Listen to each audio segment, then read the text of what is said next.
Quarter ফাইনালে জিতলেও মিলবে না সেমিফাইনাল খেলার নিশ্চয়তা, কারণ মাত্র একটি হলুদ কার্ডই দর্শক বানিয়ে দিতে পারে ফুটবলের বিশ্ব তারকাদের।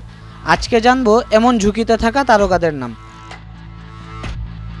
সবচেয়ে বেশি দুশ্চিন্তায় রয়েছে ইংল্যান্ড ও মরক্কো। দুই দলেরই 4 জন করে খেলোয়াড় ইতোমধ্যে একটি করে হলুদ কার্ড দেখেছেন। ইংল্যান্ডের জুড বেলিংহাম, নিকো ও রাইলি, ডেকলান রাইস ও মার্ক গেই এবং মরক্কোর ইসা দিওপ, আশরাফ হাকিমি, রেদওয়ান হালহাল ও বিলাল এল খানুস রয়েছেন নিষেধাজ্ঞার সংখ্যায়।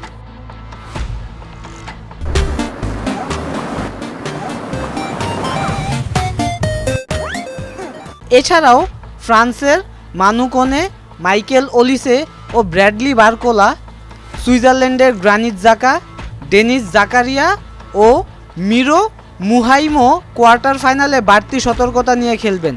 অন্যদিকে আর্জেন্টিনার গনজালো মন্টিয়েল, স্পেনের ফেরান তোরেস, বেলজিয়ামের ব্র্যান্ডন মেচেলে এবং নরওয়ের অ্যান্তোনিও নুসাও আছেন এই ঝুঁকিতে।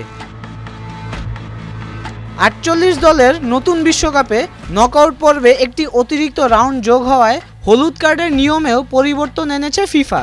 গ্রুপ পর্বে পাওয়া সব হলুদ কার্ড নকআউট শুরুর আগে বাতিল করা হয়েছে। তবে শেষ 32 ও শেষ 16 ম্যাচে যারা একটি করে হলুদ কার্ড পেয়েছেন তারা কোয়ার্টার ফাইনালে আরেকটি কার্ড দেখলেই এক ম্যাচের জন্য নিষিদ্ধ হবেন। তবে স্বস্তির খবরও আছে, কোয়ার্টার ফাইনাল শেষে আবার হলুদ কার্ডের হিসাব রিসেট হবে। ফলে হলুদ কার্ডের কারণে কেউ ফাইনাল মিস করবেন না।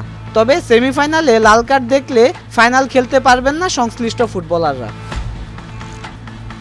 তাই শেষ 8-এর লড়াইয়ে গোল, কৌশল আর জয়ের পাশাপাশি প্রতিটি ট্যাকেল, প্রতিটি ফাউল আর প্রতিটি হলুদ কার্ডও হতে পারে ম্যাচের সবচেয়ে বড় টার্নিং পয়েন্ট।